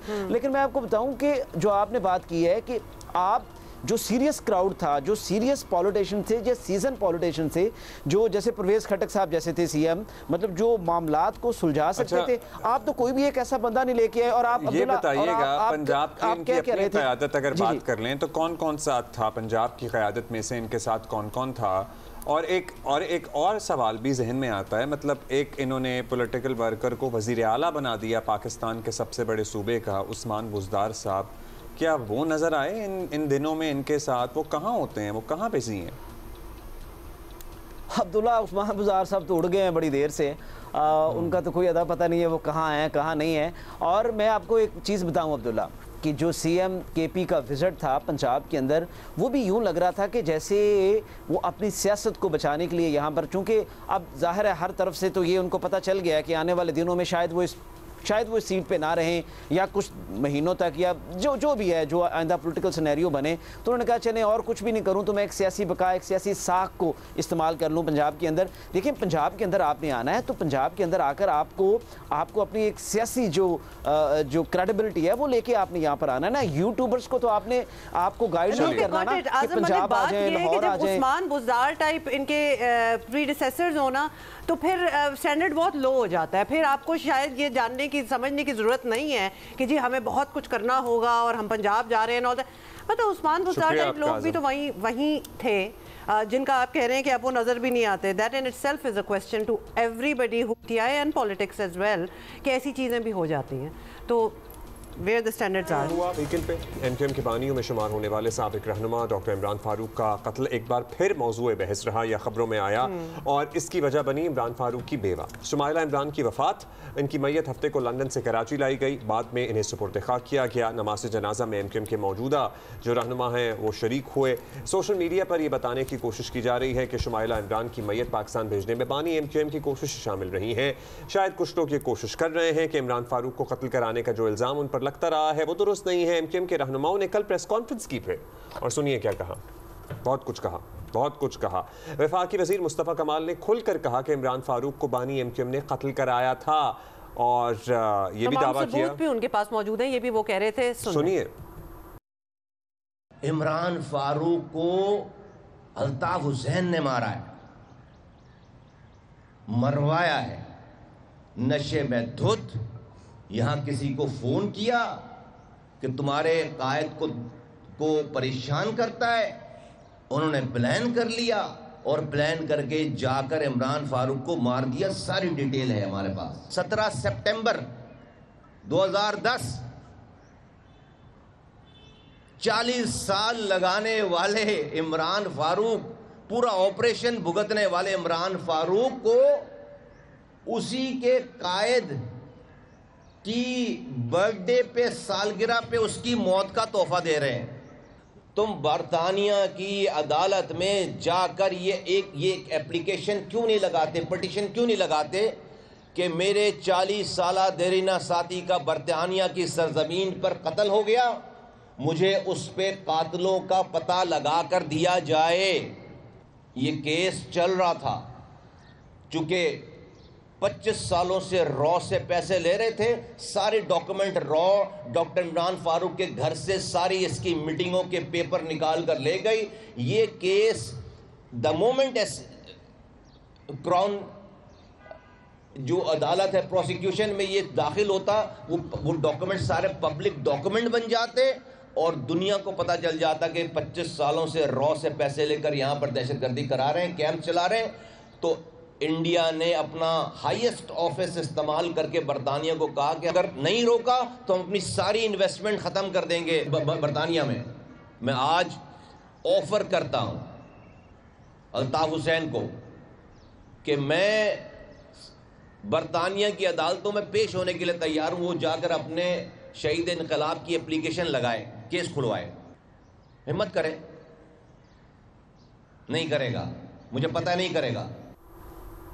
काफ़ी कुछ कह गए वैसे मुस्तफ़ा कमाल तो, लेकिन थोड़ी सी बैकग्राउंड आपको दे दें कि डॉक्टर इमरान फारूक को 15 साल पहले 16 सितंबर 2010 को लंदन में उनकी रिहाइश गाह के बिल्कुल करीब कत्ल कर दिया गया था और ये केस 5 साल तक चला और पाकिस्तान और बरतानिया की मुश्तरका कोशिशों के नतीजे में 2015 में 3 मुजरमों यानी खालिद शमीम, मोहसिन अली और मुअज़्ज़म अली को उम्र कैद की सज़ा और तीनों पर 10-10 लाख रुपए जुर्माना आयद किया गया था। और इस केस में बानी MQM समेत MQM के 3 मुल्ज़मान को इख्तियारी करार दिया गया था। मुस्तफ़ा कमाल ने सिर्फ बानी MQM पर इल्ज़ामात ही नहीं लगाए बल्कि वफाकी हुकूमत से एक्शन लेने का मुतालबा भी किया है।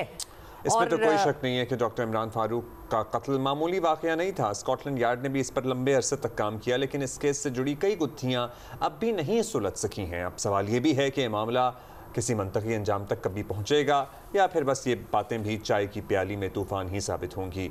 माहिरीन कानून के मुताबिक ऐसे जराइम जो कई ममालिक तक फैले हुए हों, इनमें शवाहिद जब भी मंजर आम पर आ जाएं, केस का ट्रायल दोबारा किया जा सकता है। अच्छा, इस हवाले से फिर हमने बात की, आपको पता है मुर्तज़ा अली शाह ब्यूरो चीफ जियो न्यूज़ लंदन से UK में हम उनसे पूछते हैं और पहला सवाल जो हमने उनसे पूछा वो यही था कि एक तो हमें बता दें कि इमरान फारूक कत्ल केस में बरतानवी पुलिस और इदारे अब तक कहाँ पहुँचे हैं और क्या अब तक कोई हतमी मुल्ज़िम जो है मुजरिम उनकी नज़र में है कि नहीं है। तो ये जवाब आया। जी देखिए, फेडरल मिनिस्टर मुस्तफ़ा कमाल ने ये मुतालबा किया है कि डॉक्टर इमरान फारूक के कत्ल केस की तहकीकात होनी चाहिए और ये कि हुकूमत पाकिस्तान उसमें फरीक बने।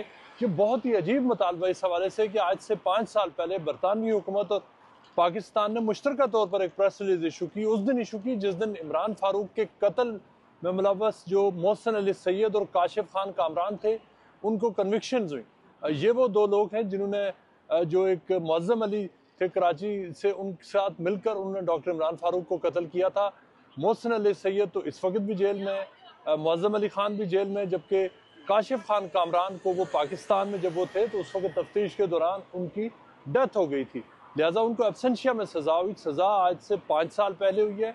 इमरान फारूक का कत्ल तकरीबन आज से 15 साल पहले हुआ और पाकिस्तान ने इस केस के हवाले से कानून चेंज किया डेथ पेनल्टी का बरतानिया की रिक्वेस्ट पर कि जो लोग हैं मोहसिन अली सैयद और काशिफ खान कामरान जो स्टूडेंट्स के तौर पे बरतानिया आए थे कि उनको सजाए मौत न हो, उनको लाइफ सेंटेंस हो। उनको तो सजाएं भी हो चुकी हैं। मुस्तफ़ा कमाल साहब पता नहीं किस जो तहकीकात का मुतालबा कर रहे हैं। उस जो डॉक्टर इमरान फारूक का केस है वो पाकिस्तान, मुझे आपको याद होगा कि मैं अगर आपको थोड़ा सा बताऊं कि जो कातिल थे वो यहाँ से भाग गए थे, उन्हें कत्ल करके फिर पाकिस्तानी एजेंसीज ने उनको गिरफ्तार कर दिया। जब वो श्रीलंका से पहुंचे 9 साल तक तकरीबन जो कॉम्प्लिकेशन चलते रहे UK और पाकिस्तान के दरमियान, और फिर UK ने जो अपना सारा एविडेंस था, चूँकि मर्डर UK में हुआ था, स्कॉटलैंड यार्ड ने अपना सारा एविडेंस पाकिस्तान के हवाले किया। तो 19 और 20 में वहाँ पर ट्रायल हुआ। स्कॉटलैंड यार्ड के ऑफिसर्स पाकिस्तान गए, वो ट्रायल का हिस्सा बने, वो विटनेस बने वहाँ पर और उन्होंने उनकी विटनेस स्टेटमेंट्स की बेस पे वहाँ पर डॉक्टर इमरान फारूक के जो कातिल हैं उनको सजाएं और उन्होंने माना कि हमने कत्ल किया। अच्छा, अब मुर्तज़ा से हमने ये भी पूछा कि मुस्तफ़ा ने जो इल्ज़ामात लगाए हैं बड़े संगीन नौयत के हैं और ये पहली दफ़ा तो लगा नहीं रहे। वो ये भी चाहते हैं कि इस मामले में पाकिस्तानी हुकूमत खुद फरीक बने और कोशिश करे ज़मीन में बरतानिया में केस आगे चलवाए। क्या ये पॉसिबल भी है? कानूनी तौर पर इसकी गुंजाइश मौजूद है बरतानिया में? मुर्तज़ा ने हमें ये इंफॉर्मेशन दी है।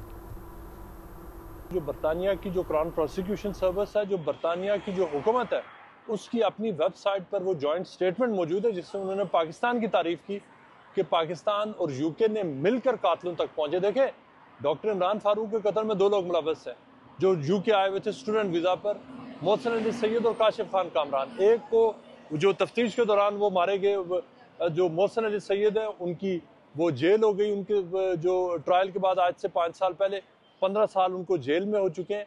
ये सारा ट्रायल हो चुका है। वो अब किस ट्रायल की बात कर रहे हैं? मुत्तहिदा के बानी है, उनकी जो पार्टी के सबसे ज्यादा प्रॉब्लम्स 2010 के बाद शुरू हुए, जब इमरान फारूक कत्ल केस के हवाले से छापा पड़ा एमक्यूएम के दफ्तर पे, फिर मनी लॉन्ड्रिंग इन्वेस्टिगेशन हुई जिसमें जो मुत्तहिदा के जो लीडर और बाकी लोग वो क्लियर हो गए। ये उनके लिए एक अपॉर्चुनिटी है, अगर वो समझते हैं कि उनके पास इतना स्ट्रॉन्ग केस है, उनके पास एविडेंस है जिसकी एविडेंशियल वैल्यू है इस केस में, तो केस तो दोबारा खुल सकता है, लेकिन वो एविडेंस उतना स्ट्रॉन्ग होना चाहिए। उसके लिए वो बहुत आसान है कि वो ब्रिटिश हाई कमीशन से रब्ता कर सकते हैं, स्कॉटलैंड यार्ड को डायरेक्टली लिख सकते हैं, उनके पास वीज़ाज भी हैं, वो लंदन आकर वो एविडेंस दे सकते हैं। अच्छा, ये भी आपने सुन लिया। अभी हमारी ऑब्वियसली डायरेक्ट बात तो नहीं हो रही मुर्तज़ा अली शाह से, लेकिन बहुत से सवाल जो हम पूछना चाहते थे वो हमने पूछे, और एक डिफरेंट टाइम जोन्स की वजह से, हाँ ऑब्वियसली आपको पता ही है कि वहाँ इस वक्त रात होगी ना। हाँ, एक और पेशरफ्त पे भी हमने बात की। पाकिस्तानी हुकूमत ने आदिल फारूक राजा को प्रोसिक्यूशन करा दिया, सब्सक्राइब्ड पर्सन करार दिया। हाँ। और बरतानिया में जाहिर है इस सिलसिले में अलग कानून मौजूद है। बरतानिया में मौजूद एक शख्स पर इस कार्रवाई का क्या असर पड़ सकता है, ये हमने सवाल ये बताया किया था। जो पाकिस्तानी हुकूमत ने जो यूट्यूबर हैं आदिल राजा, उनको प्रोस्क्राइब्ड जो कैटेगरी है उसमें डाला है। ये एक नई कैटेगरी है उनके हवाले से जिसमें उनको डाला गया। लेकिन जो यूके जहाँ तक कंसर्न है, यूके का ये पाकिस्तान का एक डोमेस्टिक जो लीगल जो मैटर है, उसमें पाकिस्तान के हवाले से तो किसी भी शख्स के लिए इस लिस्ट में जाने के लिए मुश्किलात हो सकती है। लेकिन जो आदिल राजा हैं उनको इस हवाले से बरतानिया की हद तक उनको कोई मसला पेश नहीं आएगा, इसलिए कि ये पाकिस्तान में जो लिस्ट है उसमें जो बरतानवी हुकूमत ये असेस करेगी कि अगर कोई दहशत गर्दी के अगर ज़ुमरे में उनका कोई एक्शन आता है तो वो अपने मुल्क के कानून के हवाले से देखेंगे कि क्या यूके को कुछ हो रहा है, क्या यूके की सरजमीन को नुकसान पहुंच रहा है। अगर तो एज लॉन्ग एज उनको यूके की सिक्योरिटी को, यूके की नेशनल सिक्योरिटी को अगर थ्रेट नहीं है तो बरतानिया ने इस पे कोई एक्शन नहीं लेना। बेसिकली फोर्थ स्केड्यूल में आदिल राजा का नाम डाला है, उस सिलसिले में हमने पूछा था। सो या दैट्स द लेटेस्ट। बहुत शुक्रिया मुर्तज़ा अली शाह। अच्छा जी, पाकिस्तान टेस्ट टीम के कप्तान शान मसूद ने प्रेसिडेंट ट्रॉफी के पहले रोज बर्क रफ्तार डबल सेंचुरी स्कोर करके नया कौमी रिकॉर्ड बनाया है भाई। और सुई नॉर्दर्न गैस की जानिब से साहिर एसोसिएट्स के खिलाफ 212 रन पर नाकाबिल शिकस्त रहे हैं। So yeah this was his record and देख लेना, हम कुछ दिखा भी रहे हैं उसकी क्लिप्स।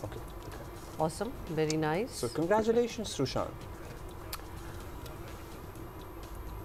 ये जब हम डोमेस्टिक की बात कर रहे थे ना अर्लियर इन द शो, तो हम ये इस किस्म की हम टेम्परामेंट की बात कर रहे थे, and this was the match actually. We were kind of strength, stamina और सब्र होना चाहिए आपको पास। ओके, अच्छा जी, अमेरिका की शुमाल मशरकी रियासतें बर्फानी तूफान जो है ना उसकी जद में हैं, और सड़कों पर कई इंच बर्फ की तह जम चुकी है। वहाँ हद निगाह कम हो गई है, और दिखाएं 2100 फ्लाइट्स जो हैं वो मुतासर हुई हैं। न्यूयॉर्क, न्यू जर्सी में इमरजेंसी नाफिज है। कल से अब तक न्यूयॉर्क में 1 फुट से ज्यादा बर्फ पड़ गई है। 1 फुट? 1 फुट ताज़ा आप कर लें, और फिर बड़ा ही मुश्किल हो जाता है, बिकॉज ये है क्रिसमस न्यू ईयर सीजन, पूरी दुनिया ट्रैवल कर रही होती है। वैसे अब नज़रसानी इस बात पे करनी चाहिए कि this is really not the time to be travelling, but इस वक्त ही छुट्टियाँ होती हैं, यू नो, फेस्टिव सीजन होता है, मौका भी होता है, लेकिन हर साल ही हम ये देखते हैं। एक्चुअली न्यूयॉर्क सिटी में 4 बरसों में सबसे ज्यादा बर्फ पड़ने की पेशगोई भी करती है। हुकाम निजी शहरियों को गैर जरूरी सफर ना करने की हिदायत भी कर दी। मतलब आप हिदायत कर अच्छा ही है कि छुट्टियां अपने घरों में रहें, अपने घर, बट नोबडी वांट्स टू ना, यही तो उनका मौका होता है, और इसके लिए टिकट्स ये 6 महीने पहले ले चुके होते हैं अपने। Basically people are usually going to their families, मतलब पेरेंट्स एंड सिबलिंग्स, और फिर यहाँ से उड़ के जो पाकिस्तान आ रहे होते हैं उनका भी बेचारों का बहुत बुरा हाल होता है, बिकॉज वो इतनी डिलेज, और बहुत से लोगों का तो मैंने अब्दुल्ला ये भी सुना, शादियां मिस हो जाती हैं जिन पे इन्होंने आना होता है। महंगी टिकटें होती हैं सीजन की, मतलब ट्रिपल द प्राइस में टिकटें मिल रही होती हैं। हम अपनी लोकल एयरलाइनों का हाल देख लें, मतलब इस्लामाबाद टू कराची या कराची टू लाहौर ही 4 गुना महंगी टिकट मिल रही है। That is very true. That is very true.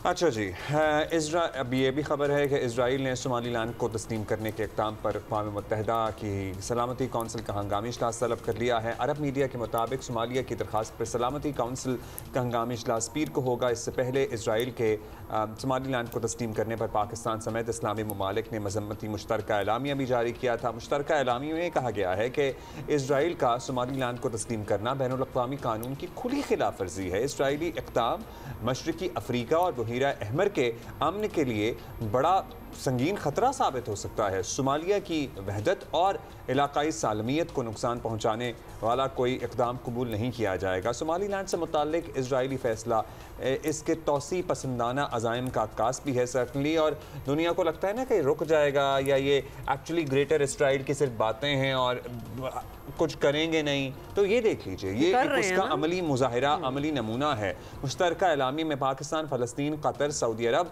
Somalia, Sudan, Türkiye, Yemen, उर्दन, मिस्र, अलजज़ायर और दीगर इस्लामी ममालिक शरीक हैं जिन्होंने इसकी मजम्मत की है। सिफारती ज़राए ये बता रहे हैं कि इसराइल की मजम्मत करने वाले ममालिक में मुत्तहिदा अरब अमारात, बहरीन, मराकश शामिल नहीं है। मुत्तहिदा अरब अमारात, बहरीन, मराकश ने अमरीकी हुकूमत के इब्राहिम एकॉर्ड पर दस्तखत कर रखे हैं। नहीं करेंगे ना वज़ीर ख़ारजा इसहाक़ डार को सोमालिया के वज़ीर ख़ारजा अब्दुस्सलाम अबदी अली ने टेलीफोन भी किया है। तर्जुमान दफ्तर ख़ारजा का कहना है कि पाकिस्तान सोमालिया की खुद मुख्तारी को नुकसान पहुँचाने वाली किसी भी कार्रवाई की मजम्मत करता है, करता रहेगा, आवाज़ उठाता है, आवाज़ उठाता रहेगा। सोमालिया के वज़ीर ख़ारजा ने सलामती कौंसिल में सोमालिया के तहफ़्फ़ुज़ात के लिए पाकिस्तान से ताउन की भी दरख्वास्त की है। So let's see how this situation unfolds in a few days. Very interesting.